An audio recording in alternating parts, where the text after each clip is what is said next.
Yeah, welcome everybody to the Fly Racing Racer X Ironman MX review. Thank you for watching or listening.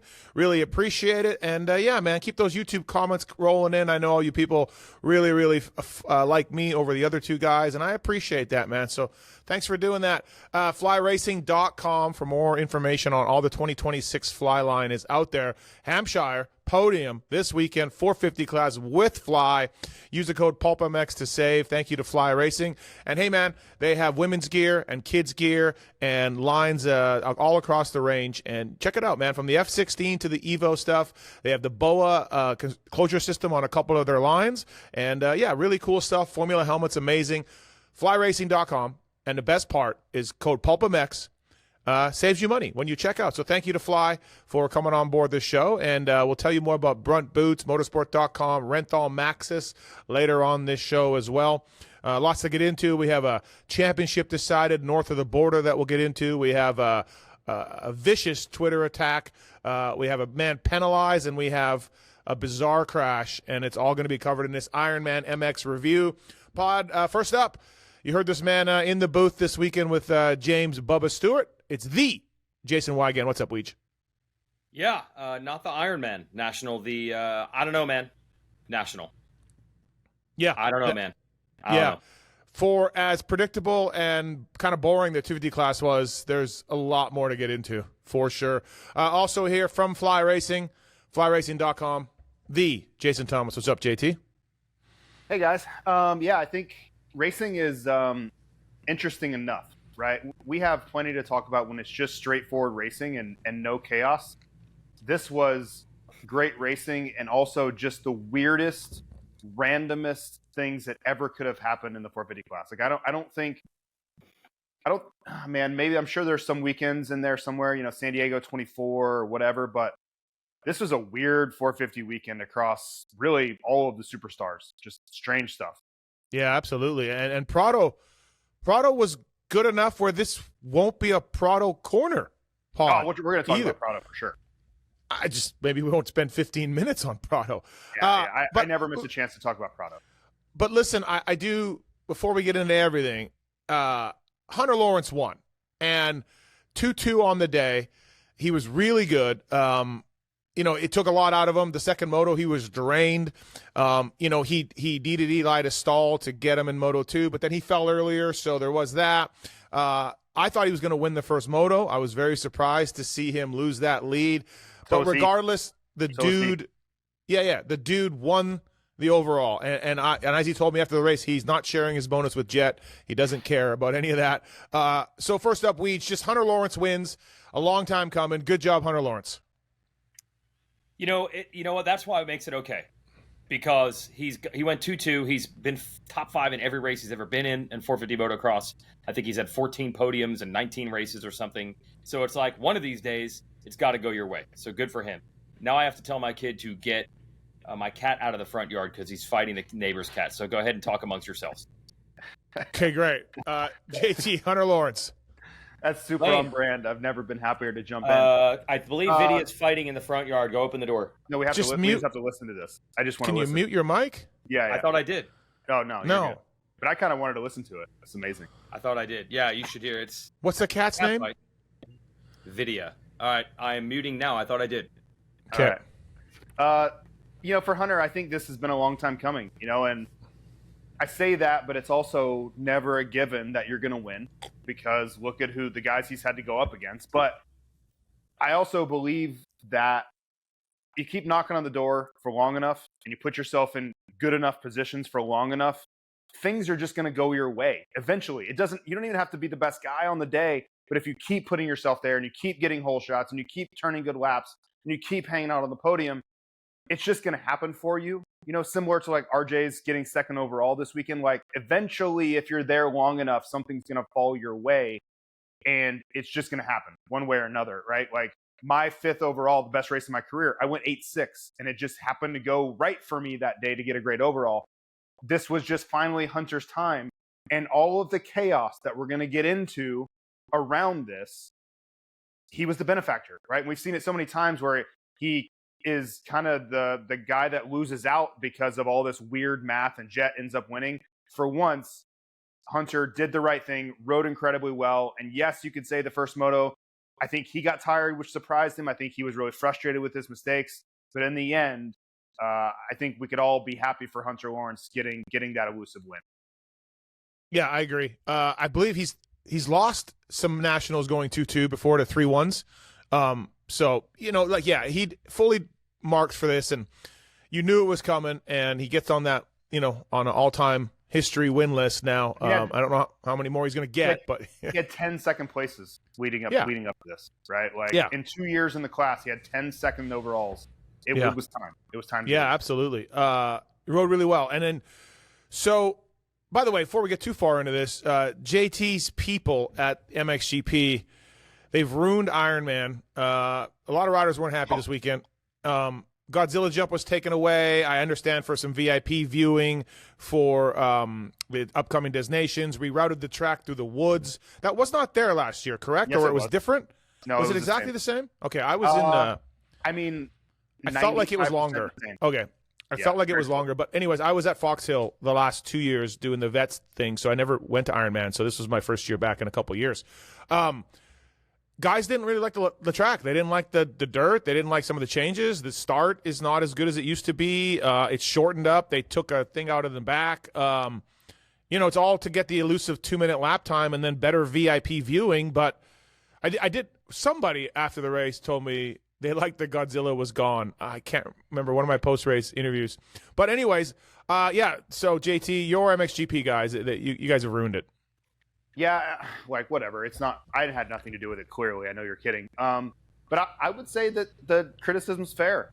I didn't think this was a banner Ironman track. Part of my role is to get out there and kind of get the feel of it, walk around, see what the track's like. I don't know. I wouldn't personally. All I can do is put myself into the rider's shoes, having looked at it through those eyes for so long.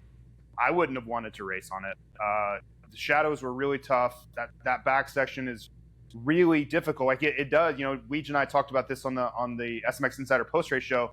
It feels like a GNCC back there. You can't really see. The dirt's black. There's rocks. It's ruddy. It's not like the most fun section ever. And then some of the other stuff, you could see it even on television. It got really hard late in the day, and there was this contrast between soft and sticky and really hard and slippery. Yeah. It just didn't look like a racetrack that would be very fun to kind of push the limit on, if that makes sense. Riding, sure, but those guys don't get to just ride. They have to really get on the edge. It didn't look like that would have been very much fun to do. So I think it's fair criticism. I didn't necessarily love the racetrack either. Yeah, RJ was critical of it. Hunter was critical of it to me. A few other riders when I made the rounds. I just cannot remember who told me in the post race that. Yeah, it's cool. I like the Godzilla part. I like it being gone. I can't remember who that was. I jumped. I jumped that in the Legends race 10 years ago.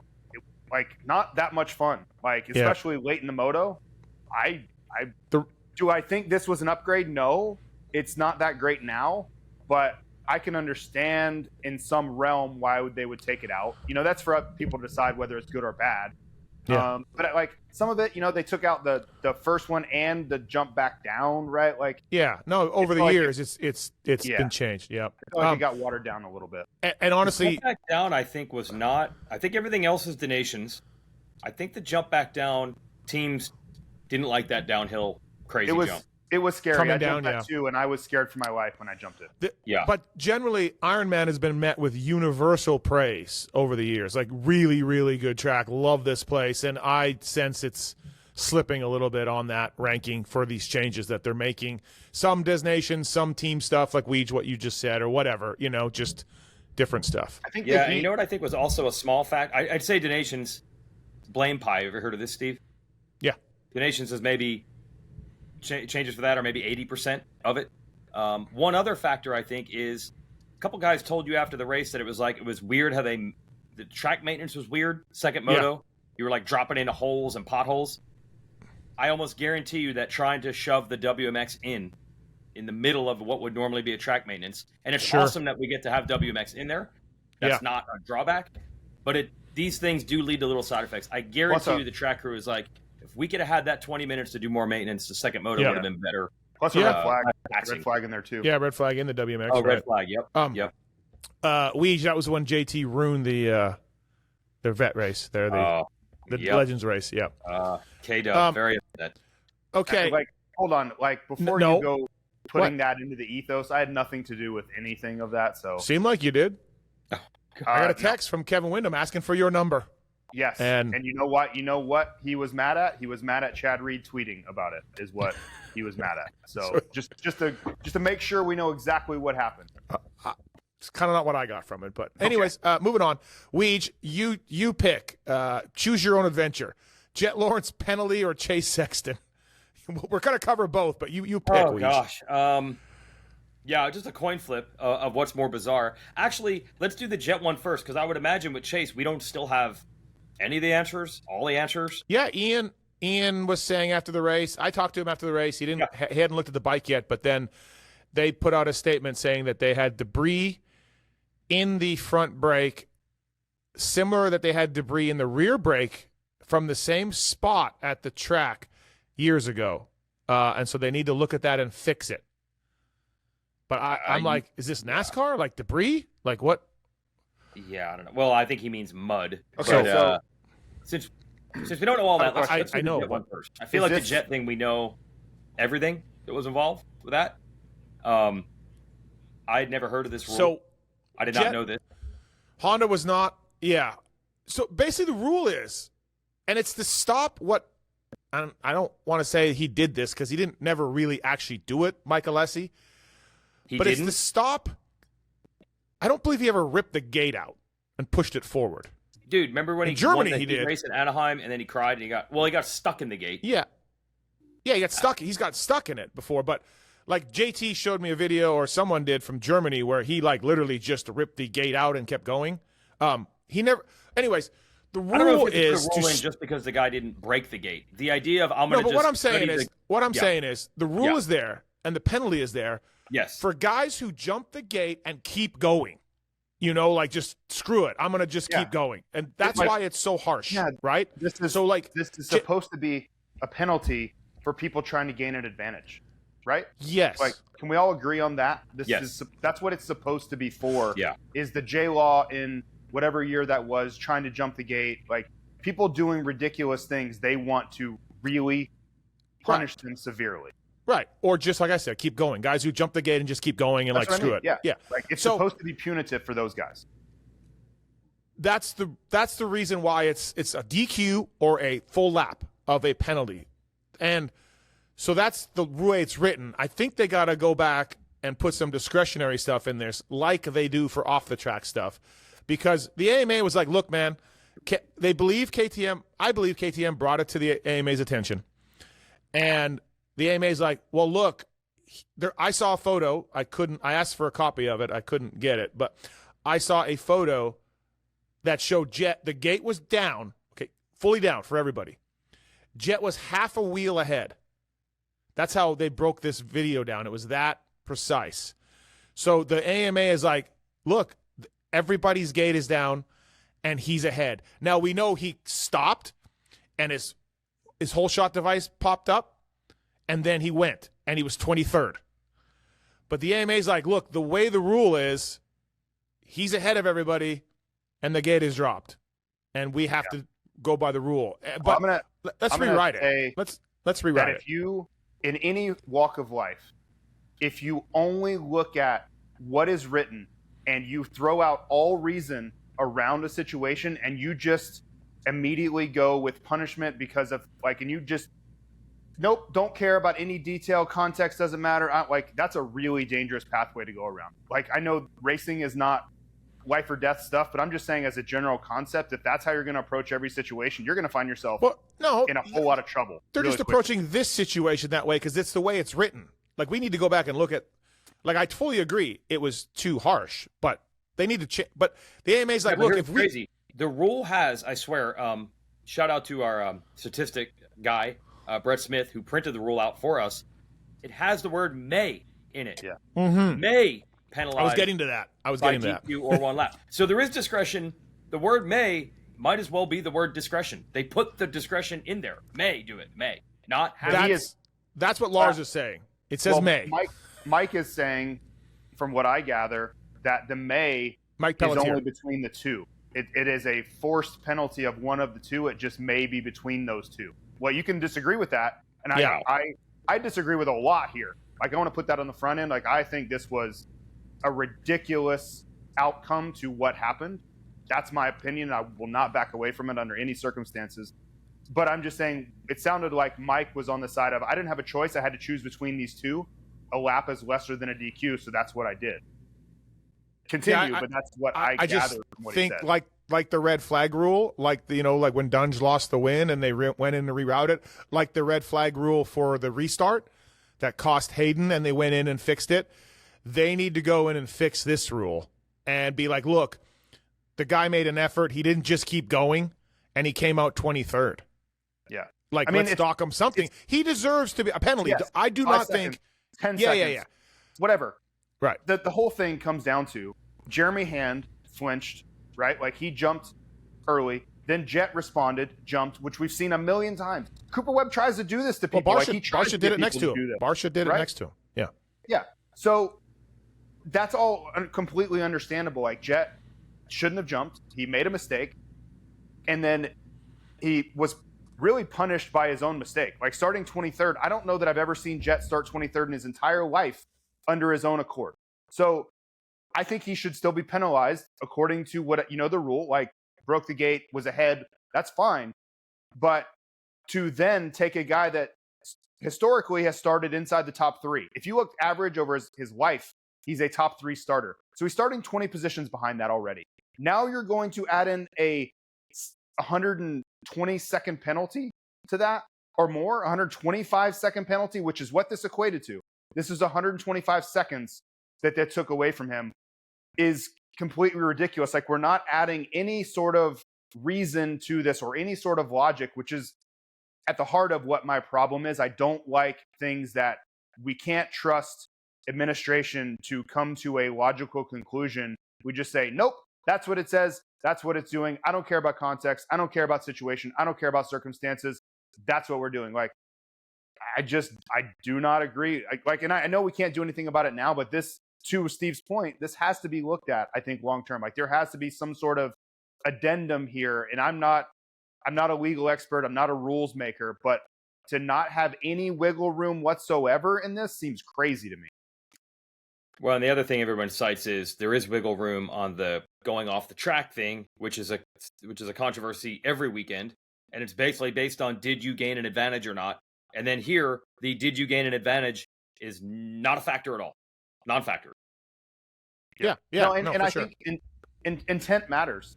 Like, it does. And look Totally. at any legal case ever. Intent is always a factor in what the ruling is. Always. So why would it not be here? And if I thought Jet was trying to jump the gate, I would be like, nope. Sorry, man, you can't do stupid stuff like that. We've seen people jump the gate. I've seen it a million times. Like, I've seen. Weege, do you think that's not what was happening here, though? No. Weege, do you think he should get a penalty though? Like, are you like Weege? Where do you stand on? Like, JT and I are like, give him a penalty. Yeah, I guess I'm fine with it. I'm not even as strong on that. I feel like he got a penalty. He started basically last. And no, he didn't start. He was 20-something. He was 23rd on the timing and scoring because he passed guys in the first turn. I think there were maybe 2 bikes behind him when they were going down the front straight. Maybe I need to go back and watch it. I feel like there was. He was not 23rd. I think there might have been 2 bikes on his left that he was ahead of. They were probably hitting third gear. I would be willing to. And I was at Honda this whole time waiting to try to interview Lars, which I'm glad didn't happen because I don't think it would have went very well for anybody. No, he got one. No. Katie got him. Yeah, this is. Yeah, I'm 2 talking hours like later. Oh, I see. Got it. Oh, Jordan Moto got it. Yeah. And I was talking to Christian Ducharme, right, like his mechanic, who was not happy either. And I even told him, like, hey, like, realistically, okay, I think to the rule, they need to penalize him something because, okay, like, if that's the rule, that's the rule. But 5 seconds, 10 seconds. And Christian was really mad. But even he was like, all right, I don't like that. But, like, that's reasonable. Like that, like, we need to find a reasonable outcome. A lap is not a reasonable outcome in my mind, anyway. I walked back from that moto, and then there was a VIP of the series said, hey, the AMA is looking at this, and I think they're going to penalize Jet. And I'm like, for what? Like, this person assumed that I You know what I mean? Like, I was like, what happened? What did I miss? And he's like, the gate. And I'm like, wait, what? Like, I was completely blown away by it. Like, so my initial reaction was like, I don't know what you're talking about. But I did talk to Mike Pelletier, and, you know, Mike showed me a video and a photo of the video and then talked me through it. And yeah, I just think it needs to be looked at, rewritten. But, you know, if you're Lars, and he was really mad about this, by the way, our friend Lars, because I did interview him after the race. I did get him. It was hard I think to right get, too. He said, like, look, the Barsha thing, nothing happened when he hit Jet. The red flag thing, when Vince Freeze was off the track in between the jump, we got penalized for that. Now we're getting penalized for this. Lars is like, it seems like there's no discretion for us. It's just like, here's what it is. And then other people, there's discretion. And he pointed to a few riders that go off the track a lot and nothing happens. And he said that they bring attention to the AMA of riders going off the track a lot. And the AMA goes, yeah, that's fine. Like JT said, like, that's not really an advantage. So just Lars and Honda feel like, how come we don't get any discretion? It's always just, sorry, man, here's what it is. And so that's their side. But I don't disagree. There's been a lot of rulings that haven't gone their way. And right. I almost hate to say that, because I do not think that this is a, you know, AMA doesn't like not a Honda. witch hunt. I think that's just the way it worked out. Yeah. This is not a But witch his point hunt. is valid. Yeah. I wish it was a witch hunt. That'd be a cool podcast title. Witch Hunt, Honda. I mean, in the end, I will just make it as simple as this. I just think intent has to be factored in. It has to. Yeah. Like, there has to be some sort listen, of wiggle room in the rule for intent to matter. They're making changes. They fixed that ridiculous red flag rule that cost Hayden that moto. They fixed the red flag position thing that cost Dungey Anderson the race win, or gave Anderson the race win? Whatever that was. Anderson won because of it. They fixed that. Like, they are trying, and they're going through it, and they'll make revisions. And I think, and it's not Steve Whitelock making the choice. It's a 3-man committee now, right, of different people that I like and respect. Christina and Tooley and J-Bone and Mike Pelletier and Yogi when he's there. Love Yogi. Legend. Yeah. So and I'm the biggest cynic and complainer about these idiots over the years that I've been in the pits, right? I like what they're doing. They are being progressive. They have this committee. They have good people. They make rewrites. They look at logic things, and I think this is one thing that they'll look at. But that doesn't help Jet Lawrence right now. Yeah, and Mike was very clear to say that this rule predated him. Yeah. Right? Like, this wasn't something that they came up with and wrote in. Like, this was... Now, you could make a case like, hey, JT, why doesn't Mike or someone go through and change these things that are predating him? You could make that case, but I guess, like, you got to remember how many rules there are in that freaking rule book, man. But, okay, so something that I brought up that I could be on Crazy Island here, which I've been on myself. Like, I've been on Crazy Island all by myself. I don't know anything about starting gates and the construction of starting gates, per se. I'm not a metals expert. I'm not a starting gate expert. However, why don't we have gates? Because Jet didn't really hit the thing that hard, right? Like, we've seen guys hit the gates and just, like, drop the clutch and rip through the gate. And there's these pins that hold the gate in, and they shear the pins and they break the gate. I've seen it over and over. We need to make it mandatory that these tracks have gates that do not fall forward. Because I'm pretty sure Jet didn't hit it hard enough to push the gate forward. So make a stop, make a gate that stops, which I believe some do. Some will not go forward. Make it mandatory that unless you hit this thing at Mach 5 and shear these pins, this gate is not going forward. It will trap your front wheel, or you need to pull back. So we can also avoid that. Yeah, I read a tweet from someone, and dangerous going off Twitter, but someone was saying that these gates they give them room to go forward, because if they don't, they break, and then that's a very, very big problem. So trying to prevent an issue for starts for the rest of the day or the rest, whatever, weekend. Oh, they got to fix the sheared gate. Right. That's what they're trying to avoid. Okay. But if they had to do a restart or anything, like say they had red flagged it. Yeah. And they wouldn't have, like, the gate would be broken effectively. So that's what they're trying to work against. Make every gate 42 gates. So if you do break your gate. I'm not an engineer. I know. I'm not either. But it's just what I read. I'm glad I don't seem like I'm on Crazy Island with you two guys on that, with that take. If it's possible to build one that doesn't go forward but also doesn't break, yes, you'd be correct. But I don't know if that's doable. I don't think that's possible, because if you hit a gate doing Mach 4 on a 450, you're going to break it. But anyways, the great vision. I don't know if that you can make that reality. Yeah. Because honestly, it was odd that it went forward. Do you think at all that anybody from MX Sports or the AMA goes and inspects these tracks' gates to make sure they're up to spec? Like, it's probably just like, well, Washugo's been there for 40 years. It's worked great. Let's just go racing. Like, you know what I mean? Like, should we look at gates and spec these things out? Yeah, maybe. I honestly don't know the answer. They might actually, someone might be listening to this right now, punching the air, saying we do that. Right. Maybe. I don't know. Maybe. Yeah, actually. I don't know. Right. Yeah. Because if so, I would like to talk about my gate at Washugo, and I don't feel like it fell. Oh. I don't feel like it fell on the same time. Saturday. What? Seemed pretty good for Hunter on Saturday in the same gate. Yeah, I think something happened with my gate, but we might want to look into it. Friday, the same gate that I used, like back and forth with you. That's the one. Same one. Same one. Okay, got it. Thank you to Fly Racing, Renthal as well.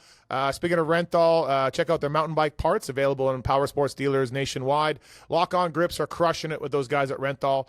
Fat bar, 7/8 bar, whatever it is, it doesn't matter what kind of bar Renthal makes. Wygant won't be able to put it on correctly.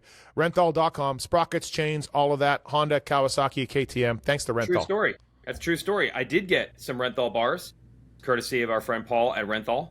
And then I called Sean Ulikowski and had him put the bars on the bikes. So you are correct. Oh, perfect. Yeah, thank you. Thank you. Yeah. Yep. Once I saw that photo of that axle nut that you tried to put on backwards, I have nothing, no faith in you. There's nothing you can do. What's funny is he discovered that when he was changing the bars. Yeah. It's unbelievable. And Yulo will be a guest on an upcoming Pulp MX show from Charlotte, and he will tell that story. Yeah. Well, J-Bone talk about the swing arm pivot bolt was out of my kid's bike when he was racing at Daytona. I don't know how it held. I guess the right side bolt was enough. The left side was gone. It was just missing. Good God. Okay, that's enough on that. But listen, so Jet... Hey, can I clarify one thing, by the way? Jet won the moto that he was the next moto. He won that. Can I clarify one thing, by the way? Yeah. This is all AMA. This is not MX Sports. Does not have anything to do with... They really have tried, and I think it's because of the sports betting. There is a massive separation now. Feld and MX Sports don't do penalties. The AMA does. They have to have a neutral, non-promoter third party. That's like part of the process they had to go through like 3 years or whatever they went through to be, what was the term? Sport compliant? Something. Okay. You can't have legalized sports betting when it appears that shady things are going on. So if you're mad, you got to be mad at the AMA. Accredited, maybe. What's that? Accredited, maybe. Yeah, something like that. They are not involved. I am shocked, though. I interviewed Jet after the race on the Weed Show, and he said, hey, the one good thing is I don't have to do drug testing today because I didn't have a good result. And I'm like, oh, great. I saw that. You're like, don't do that. Say that the AMA did this on purpose to get you out of the drug test. I was dying. Yeah, we had pee testing, and the guys were so hot and humid, nobody could pee. Yeah, it's tough. Hunter, like 2 hours. Yeah. So I predicted, I'm like, hey, how long before the conspiracy theory video hits that this was just the AMA protecting Jet, knowing there was a drug test coming at the end of the day? I actually haven't heard that. What I didn't have on the radar was this was done to make sure he doesn't wrap up the title early. That's one of the conspiracy theories. Or they announced Team USA, the AMA did, and they're trying to get back at Team Australia. Yeah, I saw that. I saw that YouTube comment with that, and I could not shake my head in disgust any quicker. The Team USA manager made the call. Hey, folks, you decide. You decide. I thought the drug testing would be the number one conspiracy theory, but it was actually it was Team USA. You didn't have USA on the bingo card, right? So Jet, at October 5th, when that gate's about to drop, you think about this. You think about this. So Jet won the moto, the next moto, the second moto. Got a decent start from gate. I got a funny story about that. Well, I'll get into it now. So I talked to my buddy Hari Koulis, and at the end of the day, Hari told me his second moto, he's stoked because Cody Schock is on the inside of him, and he's like, I'm going to line up right to the outside of Cody Schock because he's got gate 14 or whatever, right? And he's like, Cody Schock's a great starter, and I will just next to Cody Schock and go around the corner, and I'll come out great. Except then he said he forgot about the penalty, and to his right is Jet Lawrence. And he's like, I'm screwed. So he says to Jet, hey, man, you want my gate? One closer? And Jet goes, no. Harry's like, my rut's better. You should take my gate. And Jet's like, no, I'm good. And Harry's like, fuck. So what happens? Pinched off by Jet Lawrence. Oh, yeah. Yeah. Hari had a master plan of lining up next to Cody Schock, and Jet screwed it. Yep. So it was a really funny story, he said. But he was like, just take my gate, please. Your rut's screwed. Anything. Just anything. So anyway, so Jet won the next moto really in convincing style and moved through the pack, passed everybody, and rode great. All right, hey, Chase. Can you imagine if it wasn't Hunter and a teammate winning the race? And can you imagine if the championship was close? Like, go back to the 2023 Sexton Tomac title. Imagine if this happened that year. Yeah. I mean, dude, that's 17 points. What is it, something like that? 17 spot, 4 points. 17 spot. He scored 4. He would have got 20 in the moto, something like that. Yep. No, wait, wasn't he second? The only reason this isn't even a bigger deal is because no one thinks it's actually going to decide the title. Can you imagine? Did Jet get second? There's a 16-point third differential. Oh, third. Okay. All right, Chase Sexton. What's up, man? Hold on. So I have a question about what you said earlier. Did Ian say that something got caught in the front brake before he crashed that caused the crash? Yeah, that seems to be what they're indicating. Well, the brake locked up. Is James and I were going back and forth on what actually happened, and James kind of like surmised that it was a mistake by Chase, got like crazy and then crashed. And I was like, I don't think Chase would just necessarily do that on his own accord. Like that's front brake was locked in the air. He's something surprised him here. This wasn't just a mistake. So I didn't know if I was right or wrong, but I was just kind of looking for any clarification from the KTM side. Yeah, that's what Ian had said, and he had mentioned that they had another problem with the rear brake with debris from the same section a few years ago, which I don't remember. I don't know what Roddy was talking about. I don't know either one of you do, but obviously that wasn't good. Wins the first moto, rides great to win the first moto. Chase does, and then that happens, and picks the bike up, front brake's locked, grabs the gas, loops out almost again, rides off the track, brakes stuck on, drops the bike, walks off. Oh boy. He did try to ride it back several times, to be fair. Yeah. No, it was right in front of me. I was in the manager's tower there watching. He could have came in for a repair, but at that point, if you're Chase Sexton, you're like... He was trying to get there. First time he crashed hard, trying to get going. Yeah. And then he crashed again, simply trying to do 2 miles an hour. So, I think he had it. It's not good, Weege. Was his bike, by the way, was it there? It had to be, right? There was no way to get to it. Wasn't it on the inside of that first turn? Or the last turn? The last turn. They crossed the track and got to it. They did? Yeah. Yeah, Starling, John Starling, the hero, went over there while it was still running. Chase just dropped off and walked off. No, not really. No. Okay. I snapped a good photo of it. Yeah. I was like, oh, okay. Is it? There's no way they can get. It's the worst spot you could possibly park. No. Chase rode it off to the side, dropped it because once he got it upright and going, you could see the front wheel was not really turning. It was moving, but barely, dragging badly. And then that was it. So the screwing up of the jump. Yeah, why there? Right? Like, do we think it's just a break? Like, I was even going back to that crazy crash you had at Nashville last year where he said the throttle stuck, and we're like, ha, Chase Sexton, you crash all the time. Yeah, right. But it turned out to be true. No, that's what Ian's saying. There's something got in the brake to cause the crazy jump. The compression. You don't think anything happened to the throttle, though? No.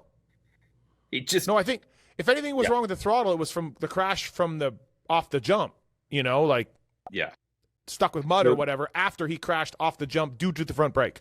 Okay. Like whatever had happened, the main reason I thought it caused the crash was because the front wheel wasn't rotating in the air. Yeah, there's no way moving forward that fast, you're going to have that gyro effect. It's going to move.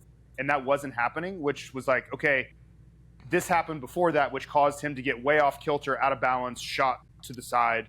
I I just couldn't imagine a world where the front wheel wouldn't be moving if that wasn't the root cause of the crash. Yeah, it was bizarre for sure. And then maybe the throttle weege after that, packed with mud as it laid there, because that looked weird too. Locked on. That donut that he did that knocked himself down.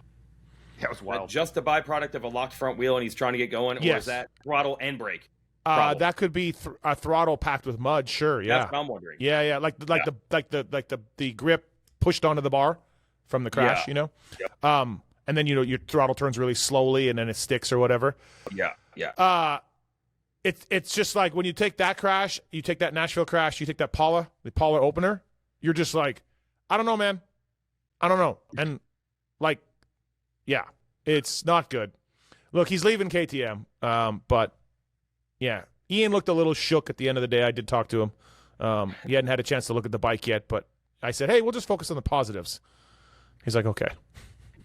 Yeah, one minor thing that this affects here, it's not like Sexton was in the championship chase, but he and Jet were almost going to be dead even for second. Here we go. Playoff here seating. We go. Okay, well, I mean, look, that could be $500,000, $1 million difference at these points. I keep hearing the riders say it doesn't matter. There's triple points at the last race. It'll all work out. And I'm like, this keeps coming down to 1 or 2 points. So this probably will affect Jet or Chase by 1 or 2 points. But Chase still has a pretty big lead because it was pretty much even Steven. There was Chase really good moto, the Jet barely got any points, and the Jet had a second moto, and the Chase got 0. So it was only like a 4-point differential at the end of the day.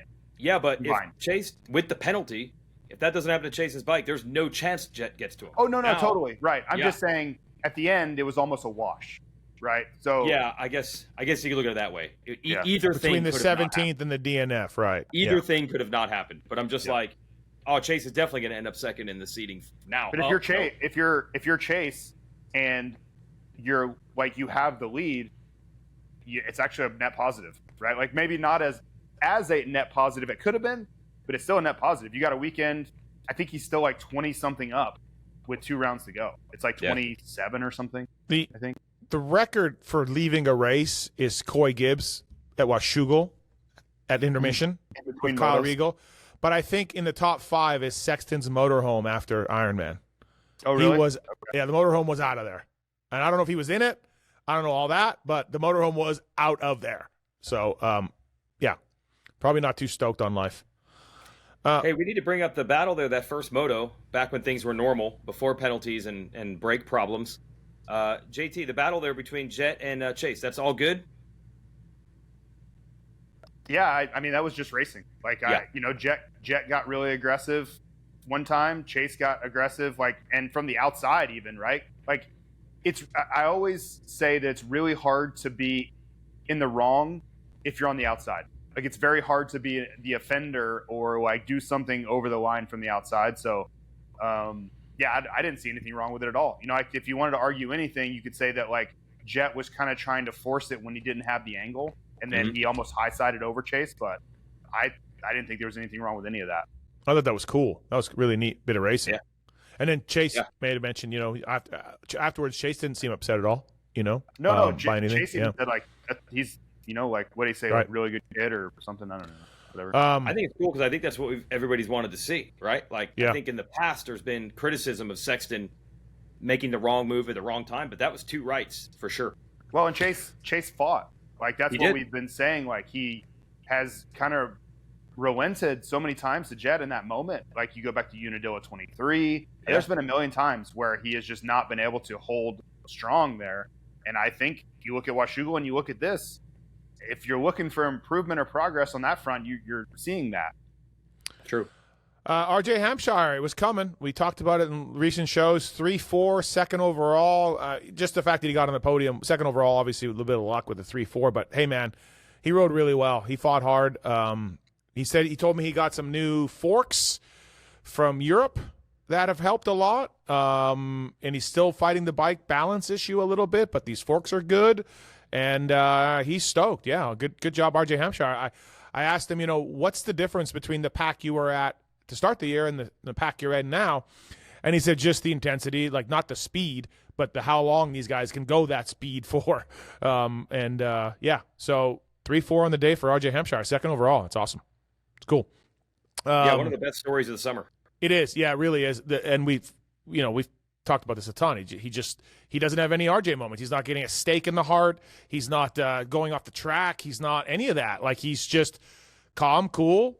Just, he did say he blew his feet off late in Moto 1 on that triple in the back. But, I mean, that was just a hole he said that he hit. Like, it wasn't, a case of him being pinned, right? So, yeah, I'm better on a 450. RJ Hampshire, it actually worked. It finally worked for somebody. Dude's in style. Eli Tomac, 6'3", and then like maybe 10 minutes after Moto 1, he shoots a tweet out to me. So I don't know what was more impressive. All right, give me the synopsis of that. It's incredible. So I don't know he's not feeling well, okay? I just see him go from 1st to 7th, and I'm like, okay, that's weird. Definitely not riding very well, but we've seen some Eli Tomac weirdo rides, not recently, but we've seen it.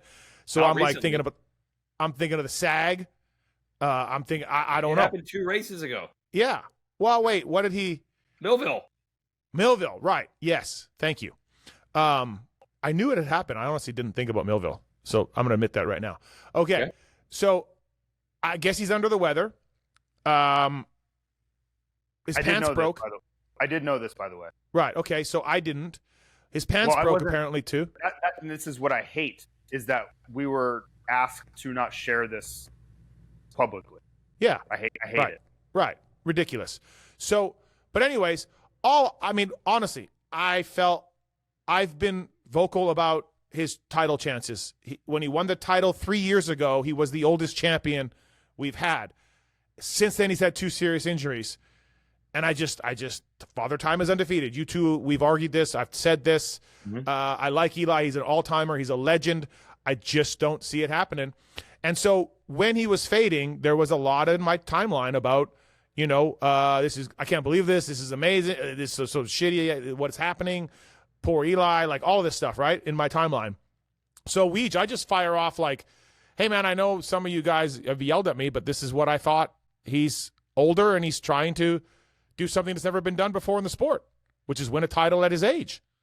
I said that in a tweet. I quote tweeted some guy that talked about how he couldn't believe what he was seeing, and I said that, and then Eli just fires back 10 minutes after the moto about like not going to a press conference, which, like, of all the things you're going to say, you're going to just talk about me not going to a press conference? Like, you could come at me for a lot of things, but first, I'm stoked he tracks my attendance at races. Who knew? He didn't know I was at Redbud. So that's cool. And then he makes a crack about fireworks, which was wrong also. I'm sure he's not a listener, but I don't know. He revealed a lot of knowledge right there. He said you didn't go to Redbud because of fireworks, right? Yes. That is not why you didn't go. But that reveals that Eli Tomac knows that you don't like fireworks, which is true, which is a shocking amount of knowledge. So now I'm wondering how much other stuff he knows. Well, we know the Zach Osborne tractor tweet. Yeah. Yes. And then, but my thing with fireworks is yeah, man, after an hour, it's good. That's my thing with fireworks. Like an hour, 2 hours of colors in the sky. Can we end it after that? That's my take on fireworks. There's no way you thought Eli knew you had any thoughts on fireworks at all. And now you know. I didn't know he didn't know I went to Redbud. How would he know I didn't even go to Redbud? So I'm wondering, there could be 300 other things that he's aware of that we didn't know he was aware of. Like, what's the end of his knowledge base? This is an incredible Nobody knows. And also, this is 10 minutes after the moto. Yeah. This is Weston Pike to Cole Seeley. How'd that work out for you? So is he doing this every weekend? Is he going on Twitter after the first moto every weekend? As with a lot of things, nobody knows. Wowzers. So I went to go find him after the race. Didn't find him, but I would like to talk to him about this. And I don't even feel like my tweet was anything bad. I really don't. I wasn't like, hey man, Eli sucks. Hey, Eli's terrible. I feel like my tweet was just, here's what I was thinking. But the greater part is that he was sick and dropped back. But no one knew this. Well, Yeah. JT did, but obviously, but couldn't say it. So, I love that he went after you. That's great. Yep. I fully I knew you condone would, that. right. I wish he had mentioned the children's chalk on the sidewalk. I wish he Okay. had thrown that in there also. Okay. But I do hate him being sick and we're not allowed to talk about it, because all that happens, I understand the logic of you don't want Hunter to be behind you and you're chasing him for the lead and be like, I can get him, he's sick. I gotta keep going. He's gonna crack because he's sick if I hang in there. I understand that you don't want to give Hunter or Jet or anybody that edge. I get it. But what happens in this scenario is all we are left to think is, what? You're tired? You look tired, right? And that's not fair. That's not accurate. But that's all we're left with, is either you just don't have it anymore or you're really tired, which neither are true, but that's the only thing we're left to look at. That's what I hate the most about it. So I don't know. I don't know what the answer is other than just full transparency.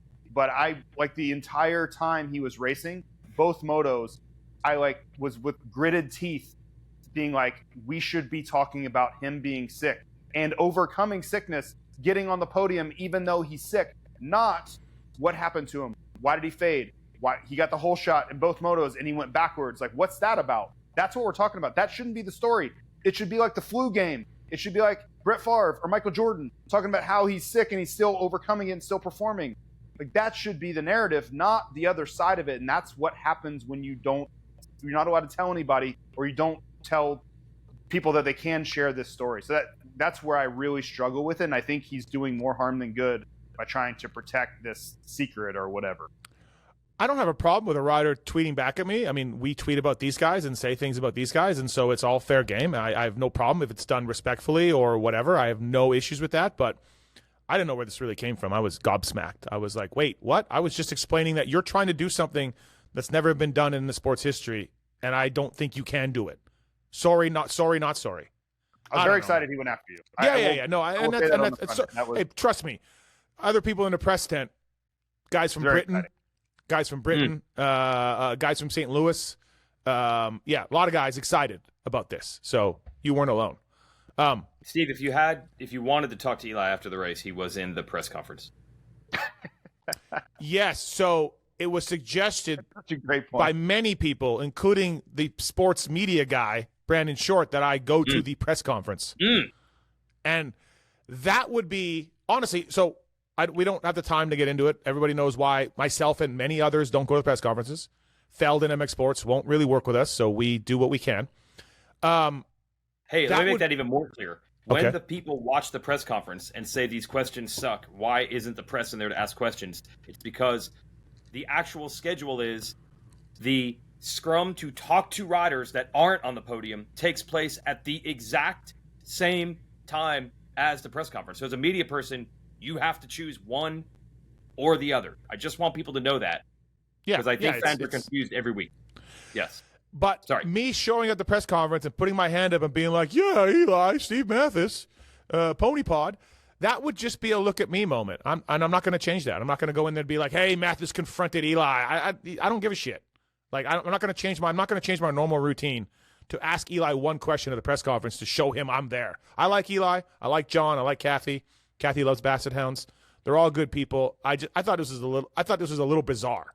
Not out of line, but just a little bizarre. Oh, great.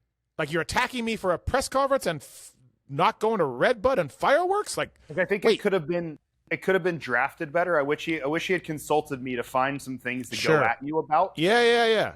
But the overall concept of going at you in between motos, I am fully on board with. I believe he's tweeted twice in 2 years. Once at Zach Osborne for Zach saying he roosted Eli on purpose.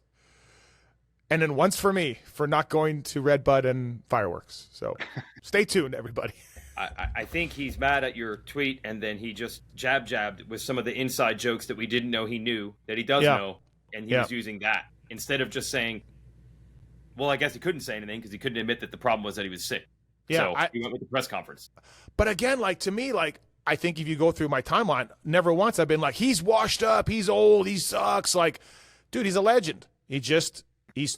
I like history of the sport, and I'm just opining on that. So I mean, yeah. When you in Supercross say that he's can't or not going to win the title because of his age, like, yeah, riders are not going to like that. You know that. That's just how it's going to go. It's just how it's going to go.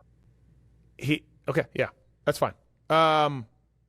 All right, so third overall for Eli. He was sick, and apparently maybe pants broke in Moto 1 also. So rebounded with that third in Moto 2. Third overall for him. And Team USA was picked. Also, obviously, Sexton, Deegs, Tomac, great team. Should be awesome to watch.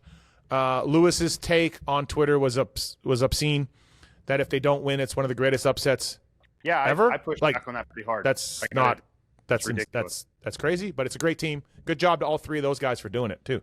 So that's cool. Does he not remember like old 96 team, 86 team? Like it's not.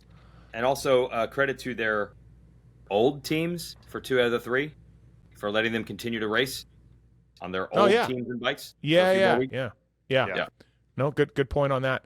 All right, Justin Cooper got Jorge Prado on the last lap for 4th overall.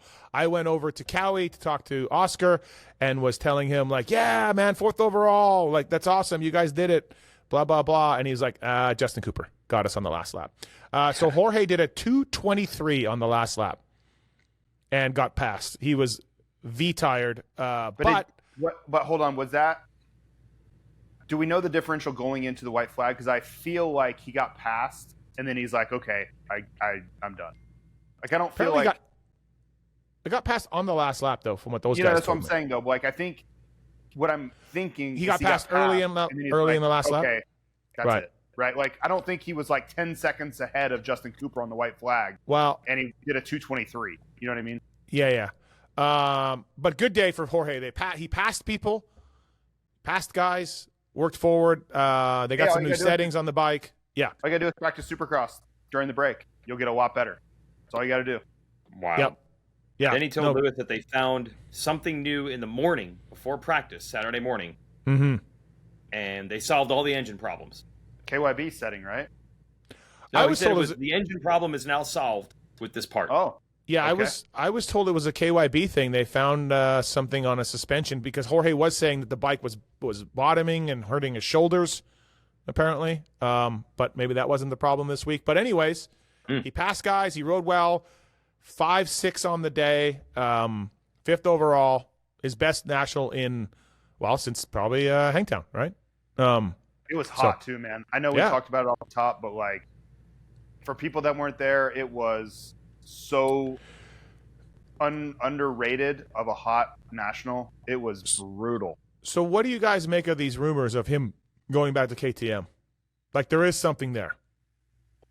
I wouldn't be surprised if he was investigating. I don't know if it's going to happen, but right. I am not saying it's happening on this pod. Do not radio me. But there's something there. Oh, they've been calling everybody. Yeah, they've been calling everybody. They've been calling everybody. So to think that a conversation hasn't happened is wrong. That is factually wrong. And apparently Cowie's as far as I know, though. And apparently Cowie's like, cool, man. If you want to go, go. So I had somebody that knows things say like, yeah, maybe just 2 more. 2 more for him. So like not even doing SMX. I would say it's still unlikely that it goes this way. Okay. That's my take. Is it impossible? No. Because when you have people that are like when you have a situation that this is this drastic and there's this much money involved, it's possible. But I would still say it's very unlikely. Yeah, listen, if he does, he's walking away from a lot of money from Cowie to take low money at KTM if he happens to do it. But we'll see. Yeah, stay tuned. Dylan Ferandis came back, 7th for Dylan Ferandis, 7-8. Good job for Dylan. I talked to him a little bit on a text. He seemed excited to be back. Malcolm Stewart, 9-7. Barsha, honestly, I don't know if I noticed Justin Barsha all day long. Seriously, Besides the first moto gate drop? Yeah, besides him doing that. 8-9 on the day for Barsha. Like, I guess Ferandis fell in the first turn of the second moto and got to Barsha. They were battling at the end. Yeah. Ferandis fell in the first turn? Second moto. Yeah, I didn't realize that until after the race. Yeah, you're talking to James Coy, right? Yeah. So that was actually really good. And then he was battling Barsha. I guess he got him, too. Oh, yeah. Look at that. 28 passes for Dylan Ferandis. Wow. In Moto 2. He's really good at Unadilla. And I mentioned Pacharel. He did go down the first turn. Pacharel did, for sure. 21 passes for him in Moto 2. So good job for Pacharel. I would say for those guys, especially how hot it was and humid it was, I thought they did a good job. Like, even Guillaume, like all of them, I wondered how this was going to go, and I thought they did okay. Cody Schock got great starts, 11-10 on the day for him. He's having his rear brake problem. He's got an ankle injury, and it's causing him to drag the rear brake, and the rear brakes are going out on him. So that happened to him in both motos, Cody Schock. So he's not blaming the bike or the team. Like, it's him. He's got something on with an ankle, and it causes him to drag a rear brake. So maybe they could put the brake on the bar. Oh. I mean, they are. I mean, just saying. We do know they have the technology over there. They do. Guillaume, I questioned Valentin's race strategy. I heard I would say the prep. He left Washougal, went to Switzerland, and then took a red eye back and landed Friday morning. Yes. I don't know if that's the smartest prep. No riding. He didn't ride. No riding. Time. Right into the heat of Ironman and 14:11 on the day for Valentin. That's why I was like so nervous about how this was going to go, because it has been like really nice. When I say nice, I'm talking like 75, 72 in Europe, not 90 and 75, 80% humidity. Yeah. So but Guillaume did all right. Coolest. Harrison 10th in first moto again. He's doing well. Mitchell Harrison is. And I think PRMX is talking to Guillaume for next year for 250 Supercross, 450 motocross. Yeah. PRMX. Okay. Yep. Wow. Lorenzo was good too. Lorenzo's been solid pretty lately. 12th in the Moto really 2. Good. First moto was amazing. Yep. Welton quit his team at the end of the day. So Welton's going over to MX6. Oh. Yep, which is there any possibility he could get in on the Sexton Prado trade? Like, you throw in Welton and a mechanic and Prado for Sexton, right? He's like the also ran in a trade. You know, it's like I'll give you a first rounder, and a second rounder, and then he's like the Chris Betts. He's like the Chris Betts. Yeah, we'll give you Chris Betts and Prado, right, for Sexton. Remember they traded Rasher for Barsha one time. Yeah, you're right. What happened to Webster second moto? Just didn't start, but like too hot. Okay. Yeah. Overheated. By the way, I thought it was cool that the AMA/MX Sports /America let the Australians announce their team also at the podium. I mean, we all knew what it was and everything else, but that's cool. Like, that's kind of neat. Cool. Tim Cotter did a great job, honestly, interviewing them. I was watching. Like, Tim Cotter's interviewed more people than I will in my entire life. He did a great job. That was just cool. A classy move. Right. That's what I'm saying. Classy move. All right, everybody. That's 450 class from Ironman. Thank you to the folks at Maxxis Tires as well. Great guys over there. PRMX, Mitchell Harrison getting top 10s with Maxxis Tires, developed by some guy named Jeremy McGrath. He's a pretty good racer, I understand. Maxxis.com for more information on that. Go to the website to get some tires. It's a gift from the Moto Science Nerds to you people. I used a paddle, Maxxis paddle at Paula to go 6.6 at the regional that Chicken then never showed at the ranch. Thanks, Chicken. Maxxis Tires, mountain bike tires are great. Fly Racing, Renthal as well. Thank you to them. Motorsport.com as well. Go through the banner to help us out on pulpmx.com. I placed an order from some project bike parts from motorsport.com. They showed up in 2 days. It was sweet. Motorsport.com, their Driven to Ride sweepstakes I think it's over now, but they gave away a YZ450. And they're great guys over there. The #1 online ordering place in the world, motorsport.com. Thank you to those guys for coming on board. Okay, anything else 450-wise? Nope. I don't think so. 250s. I was kind of surprised that Joe, the role that Joe Shimoda's been on lately. By the way, have you followed his social lately? He was talking about a cat. His hand came off, and then he crashed really bad. But then he said, "I'm like a cat. I'm fine." And then Joe's awesome. That's all I know. Yeah, and then I DM'd him and said, "Like a cat," and then he said, "No, a tagger, but it's in the cat category." I'm here for Joe right now. I think Joe was just in my front yard at the beginning of this pod. Okay. I don't understand. You remember the cat? That's what. Oh, yeah, the cat. Oh, yeah. Yeah. Okay. So I did not think Joe. I don't know if this is. He slowed down for a Red Cross, so that hurt him a little bit. And Deegs is a beast, hot when it's hot and rough and everything else. But count me as surprised that Joe let Deegs catch him in Moto 1. Oh, really? Yeah. That was a big lead. Yeah, I think when all things are equal, this is what it's been. Like, Deegs has just been a little better. Not miles better like he is than everybody else in the class, just a little better. And when the conditions are super extreme, he just proved he was a little better again. Like, but he had really 7 seconds halfway through the moto. I know, but like, when it's that hot and that difficult, he just proved that he's a little fitter and a little better. And that's what he did to him both motos. And they dominated everybody else. Like, it wasn't even close, which if you go back to the opener, the second round, third round, like, that's what we were getting. Like, he was just a little better. And now that Hayden's healthy again, we're right back to where we were. I had somebody say, well, look, next year it should be Hymas's class, right? And I was like, What about Joe? What? Why wouldn't Joe? I was like, You don't think Joe would be in that? No, this person said Hymas. I didn't say that. I know, but like I'm saying, like when you go, why wouldn't you immediately say, why wouldn't Joe be in that conversation? Because I was thinking of Joe. I was like, okay. What about Joe? Like, I don't know if you can say that. Like, it wasn't Chris Hymas who said it. It was just a guy. Yeah, could Hymas win? Absolutely. Oh, but yeah. Like, Joe deserves better than that right now. Yeah. Like, to me, like, this is setting Joe up to be like, when we do this stupid motocross preview show that Eli is going to send a tweet about next year, it's probably the favorite. I'm gonna say Joe Shimoda is the guy. He's probably the favorite. Yep. Yeah. Weege, right? Hey, well, we know how Shimoda does it. He starts the year hot. He's the only guy that's aggressive enough to try to block past Deegs. We know how Joe does it. Is there anything to Joe thinking that Hayden's on a 450?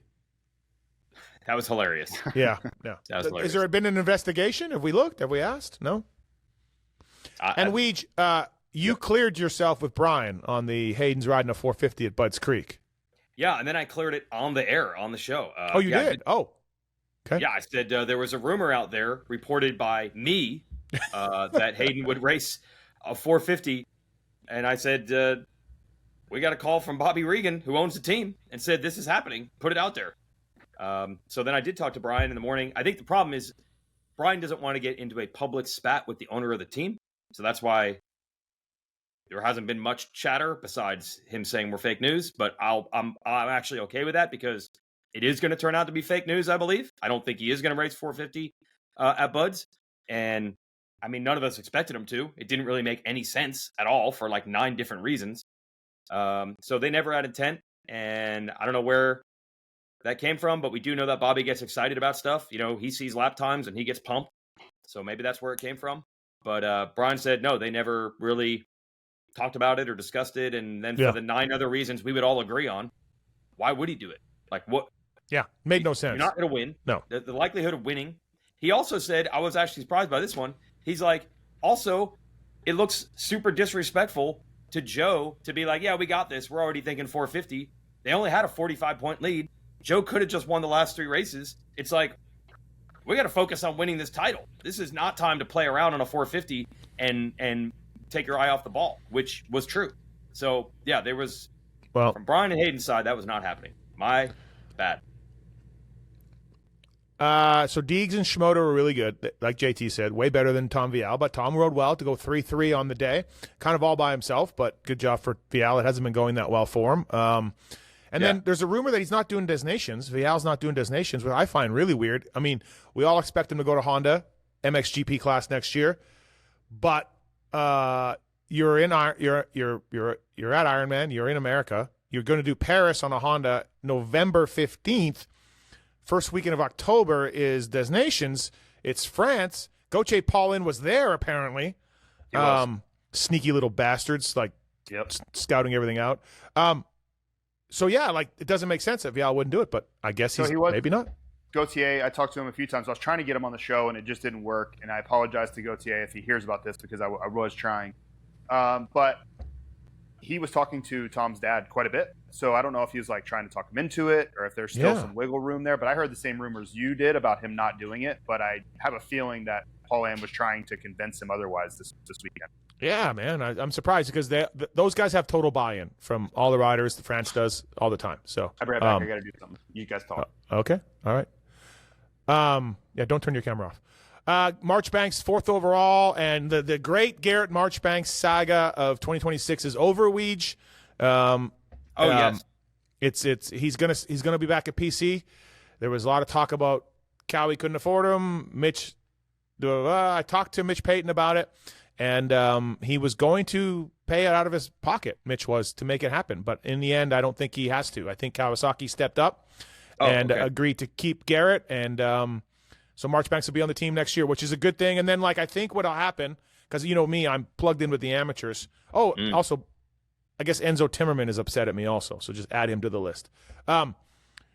Timmerman will do futures, and then if there's any injuries, which, there could be at Pro Circuit. And a lot of those. Why is he mad at you? He seems like a great kid. He's passed me at Glen Helen 800 times, but I don't like that he has Enzo on the back of his jersey. Oh. I feel like you're an up-and-coming kid. You're not Prince. You're not Madonna. You're not, if Jet Lawrence wanted to show up and have Jet on the back, dude, you can do that. You can do that. You want to have, what was Bubba's thing? J-Mac? If you want to have J-Mac on the back, you can go ahead because you're James Stewart. If you want J-Mac to happen. But J-Mac. So Timmerman's parents told Blair that when he was little, Timmerman wouldn't fit on a jersey because he had little shoulders because he was a little kid. This feels very old man yelling at the clouds. Yeah, maybe. So anyways, but he had Timmerman. Anyway, so Marchbanks back with PC. Timmerman staying on Team Green. Futures outdoors if there's an injury. So there we go. The problem for PC, by the way, was just they had deals with every other guy. They re-signed Kitchen. They already had multiple years at Adams, McAdoo, and Hamaker. That was it. That's a 4-rider team. So that was the problem. Yeah, and it's a good team. I would ask this also for, I think Marchbanks needed a spot. He's too good to not have a spot, right? I'm glad that got worked out. But thinking about Timmerman moving up, typically to get a spot on a team, you got to be better than the guys on the team. And I don't know that, who would you replace one of those guys with if you're going to put Timmerman in there to go pro? I had people asking me, and the internet's on fire with Timmerman not having a ride after dominating Loretta's. That is where I'm coming with this. But I'm looking around and I don't see a lot of guys that he would immediately leapfrog past. You know what I mean? I would just ask Weege, who was with Kevin Windham. By the way, Windham announced the live announcing at Ironman. He did. I'm like Kevin Windham, and then I talked to him at the end of the day. Weege, do you put Timmerman on the same level as Drew Adams? Because people I've talked to do not. Well, here's where this all came to be. They both raced pro sport against each other at Loretta's last year, and Adams dominated, and Timmerman went 4 or 5. So there we go. I mean, that's literally probably where the bet by Cowie was made. Yeah, Drew Adams is our next guy. Now Timmerman's had injuries, and that probably wasn't his best shot. But at some point, you got to make the call, and Drew Adams is their guy. But I would also say that this weekend at SMX Next, if Timmerman wants to make that statement, he's got to go dominate again. You have to go out this weekend at Ironman and go 1-1 and crush everyone. And he didn't do that. He looked good.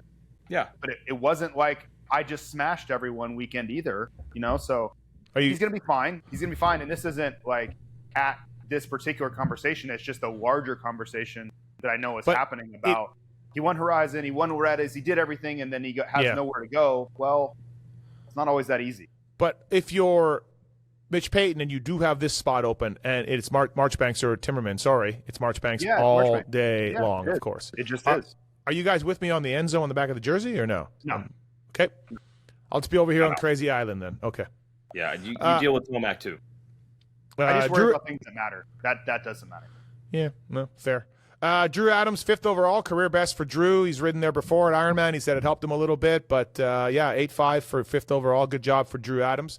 I like talking to Drew. I don't know if you guys know him that well, but he's a super nice kid. Yeah, really nice kid. He's got a personality. There's something there, right? He's not just a robot. My favorite hobby is talking with his really close friend Dan Truman about trying to keep Drew Adams on the straight and narrow to make sure he's just like working towards being the best racer he can. Yeah, Dan's great for that. Yeah, well, Dan's been there and done it, right? So he knows what not to do. So do you think Dan is telling him, hey, look, man, I'm doing this, but you're not? No, he's like, don't do these things because you're just trouble. Like Dan is incredibly responsible when it comes to other people. Just not himself. Well, I'd say it's questionable. Right. Harup 5'9" for McCall Harup, and then I heard he was staying next year. Now he told me I'm going back next year. I'm 450s MXGP, and now I hear he might stay back and ride 450 motocross only next year for Triumph.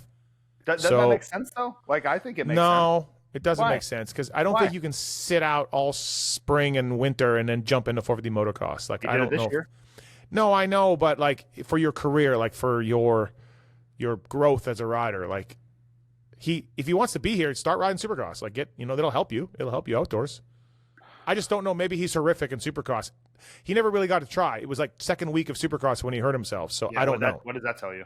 Yeah, I mean, I don't know. But what the part that I don't get is what about the MXGP side? Aren't they like, hello, we in good faith kept this guy, gave him a ride for a year, thinking he wouldn't even race.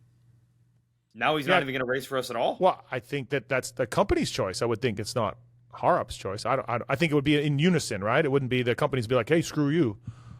Yeah, it's just odd to me. It's like they need to debut the 450 on both sides. Well, what I would wreck the one plan that they already made. What I would surmise is maybe they don't have a great option for the 450 in motocross next summer here. So that gives them that. He's already proven he can go fast on these tracks on a Triumph. So yeah, I heard it was Jordan, like more of a sure thing, and then they could go get somebody to race MXGP. I would probably take Harup over Jordan on a 450 here. I think body type and riding style fits better. Yeah. Well, Jordan's been pretty solid this summer, but he's been better than him. He has beaten him most motos.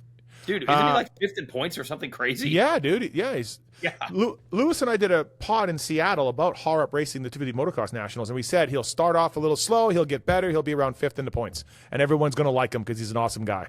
We really nailed that one, by the way. Just to put a button on that, I think you need to keep Jordan in 250 Supercross because he can win, right? Yeah, no, it was going to be 250 Supercross, 450 Motocross was what I was told from a higher up at Triumph earlier this year. Okay.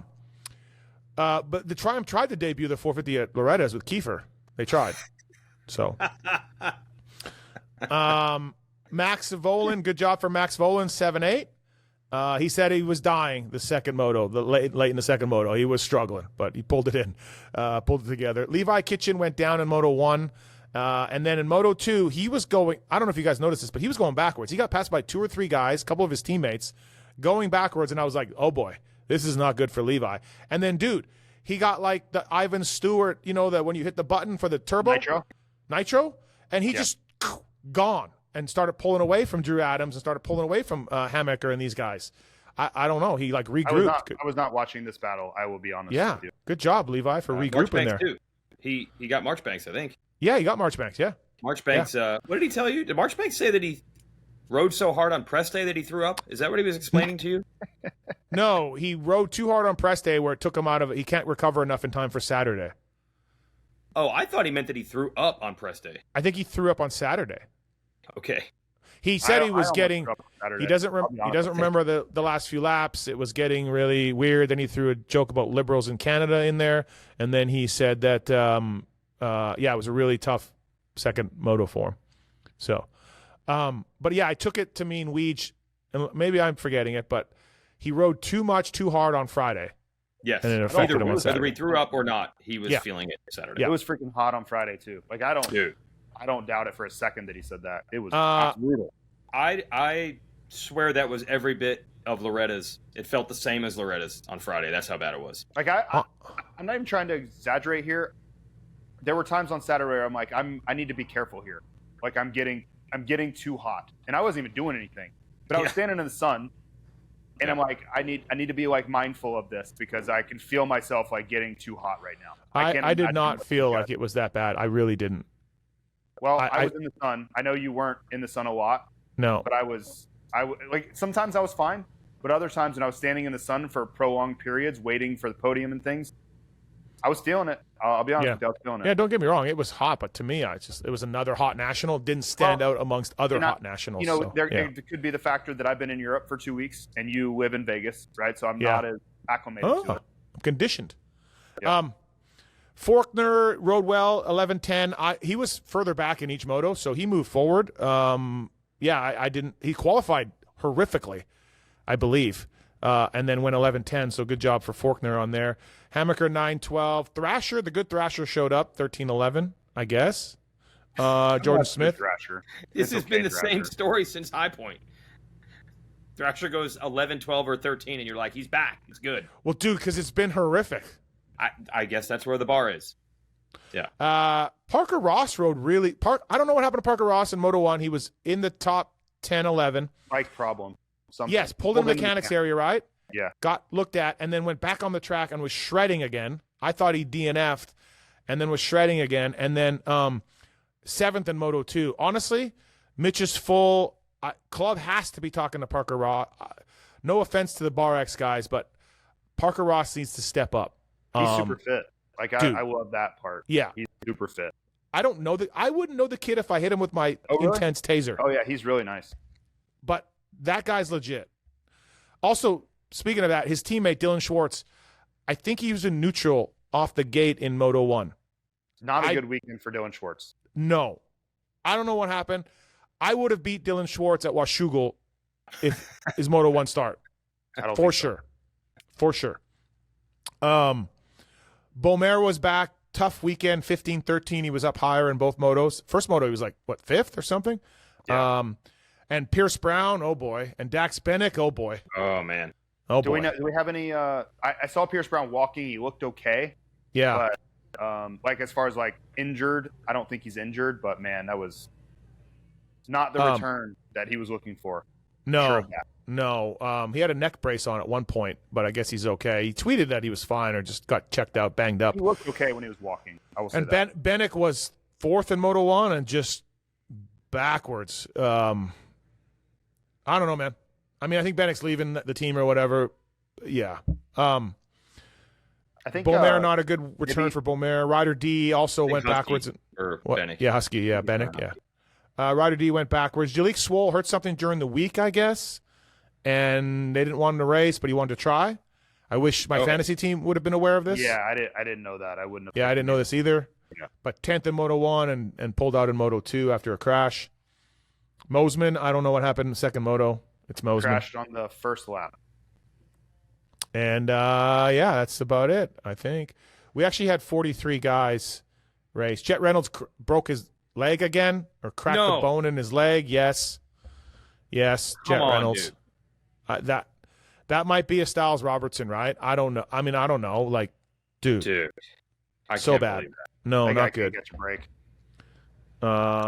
We have Lux one more Turner topic to discuss. and Avery Long were not good. All right, and also Avery had a bike problem in the first one. First moto. Sure. Second moto got 14th. Yeah. Before we go, we do have a topic to discuss. And Brunt boots, their best-selling Marin work boots are not only built for the toughest job sites, they're completely waterproof. So guys like Weege, guys that grind out home improvement projects, guys that are in the garage working, guys that, real man's man, guys like Weege. Brunt knows they have the best boots on the planet to let you try any of their products on the job. They don't sacrifice comfort or durability. Brunt thought that was BS, so they built tough boots that'll feel great from day one. And, use the code Matthes to save with bruntworkwear.com. And, of course, Fly Racing, code PulpMX, Motorsport, Maxxis, Renthal, all on board with us. Weege on X Maps as well. Yep, over 500,000 miles of trails mapped out. You can leave notes for people, or you can read the notes other people have left, so you get a much better idea of what this trail is all about. That could be single-track trails for dirt bikes or trails for side-by-side. Steve, know anyone that has a side-by-side or has used a side-by-side anytime recently? Yeah, absolutely, I do. Yeah, I'm now a UTV guy. Still have one? it? Did you get it? Yeah. Okay. But I got a problem with it. I got issues with it. Okay. So shocker. Okay, I feel like we would have been hearing more. But anyway, if you need to know it's where sweet. to go, It's really sweet, and I'm mapping out some things to go. So yes. Well, you know how to do it. On X Maps is the way to do it. onxmaps.com or OnX Off-Road in the App Store. Download it. Take it for a test ride. All right, 2 more to go. Unadilla this weekend, Budds Creek, and we're on to this SMX thing. I don't know much about it. I don't think anybody really cares about it, but we're on to the SMX. Charlotte. What do you mean? St. Don't Louis. know much about it? Yeah, I don't know. Okay. It's something with triple points, and I think you got to do donuts, and you got to, yeah. So, okay, last topic. Asfield and Harrison and Shock and all those dudes. McElrath, he's back. Like, those dudes, those guys, that 16 through 22 group, they know exactly what's going on. As we get deeper into this, it gets more and more insane that Cade went hunting year 1. Nothing Cade does surprises me anymore. So, anyways, so our guy, star of so many pods, shows, stories, Phil Nicoletti, he captured the Canadian Championship today up in Walton for the Walton Kawasaki team. He did it in the most typical Phil way. He never won an overall. And Jess Pettis and Dylan Wright absolutely had a disaster's happen to him, but it doesn't matter. Phil won. Congratulations to Phil. Racer X, Pulpum X's Phil Nicoletti. He's a Canadian champion. He says he's not going back next year, but I say he's on the line with that number 1 plate next year. What happened to Tanner Ward today? Didn't Tanner Ward have the lead? No, no. Oh, Phil had Come on, guy. I don't follow this series. Yeah, at all. clearly. Okay. Phil had 8 points going in. Oh, okay. I thought it was the other way around. No, Okay.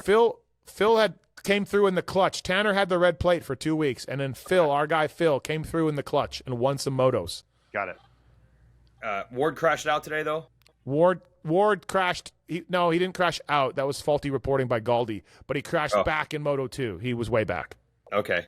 And then Pettis and Wright, who were supposed to be the 2 guys, just anything that could have happened to them happened. You name it. Dylan had 3 fuel problems in 16 motos.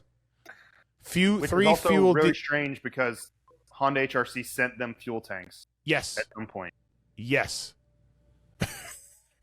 Jess Pettis blew up a bike. They took each other out. Today, Dylan just crashed out or broke again.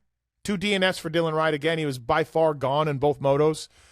Pettis won. But Phil, 3 retirement parties to a national championship. It's never been done. That's never been done. I guarantee you. Is he paying you back? No. What do you think? No, he's not. I mean, this is the end. Never, ever, ever. This is the moratorium. It is over. Phil is never allowed to complain that he's the guy that always has the bad luck. Are you kidding me? Right. He had a doctor in New York pour millions into his program, and then Thomas Fichter pour maybe $500,000 into his program, but he was always the guy coming up with the short end of the stick. Oh, always getting screwed. Always getting screwed. Always getting screwed. Yes. Now he has the 2 fastest guys just having ridiculous bad luck. Like Sexton Jets weekend, that's what it was like every weekend. Pretty much. Maybe every other. Every other. Yeah. The first 2 rounds were just chalk. We were fine. Yeah. It was all playing out the way it was supposed to. And then from rounds 3 to 8, it went incredibly sideways. But he won. He never won an overall, but he won. He won the title. Phil Nicoletti. It's amazing. He didn't even buy an insurance policy on himself because it was so unlikely that he was going to beat 2 of those guys. Maybe beat 1. Maybe 1 gets hurt. But there's no way both get hurt or both have disasters. So Phil's like, I'm not buying the insurance. So he didn't even buy a policy on himself. He has a bonus, though, right? Yes, he has bonus. Yeah, just not huge. Right, right. I mean, obviously, underneath all the sarcasm, this is awesome, and I'm pumped for our guy, and I'm sure we'll have a party here in the Charlotte area when he returns, like a hero, maybe a Purple Heart for him, whatever way they honor soldiers. I think all this proves is that your Eli Tomac theory is wrong.